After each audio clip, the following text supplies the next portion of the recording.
ஆனந்தி எதிர்பார்த்த மாதிரி அந்த ஃபங்க்ஷனோட வீடியோ ஆனந்திக்கு கிடச்சிடுது. ஆனால் மகேஷ் பென்ட்ரைவில் போட்டு கொண்டு வந்து கொடுத்துருக்காரு. அதை போட்டு பார்க்குறதுக்கு அவங்க கிட்ட லேப்டாப் இல்லை.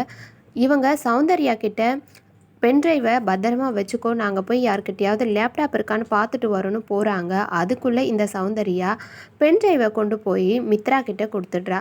மித்ரா தான் லேப்டாப் வச்சுருக்காளே, பார்த்து சொல்லுவா அப்படின்னு நினைக்கிறாங்க சௌந்தர்யா.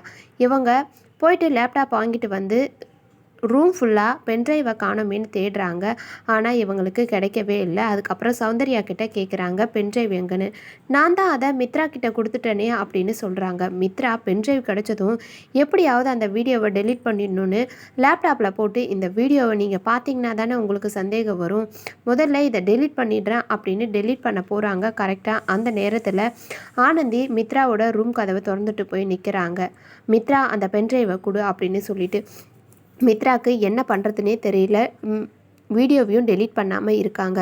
உடனே இவங்க மித்ரா கிட்ட இருந்து பென்ட்ரைவை வாங்கிட்டு போயிட்டு போட்டு பார்க்கலான்னு போகிறாங்க.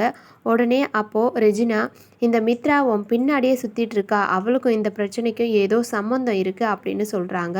ஆனந்தி உடனே என்ன சம்மந்தம் இருக்குன்னு வீடியோவை பார்த்த உடனே தெரிஞ்சு போயிடும் அப்படின்னு வீடியோவை போட்டு பார்க்குறாங்க. ஆனால் அந்த வீடியோவில் பெருசாக அவங்களுக்கு எந்த க்ளூவும் கிடைக்கல.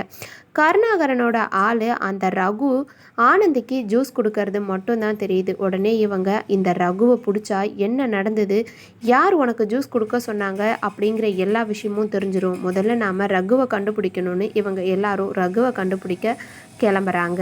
என்ன நடக்குதுன்னு பொறுத்திருந்து பார்க்கலாம்.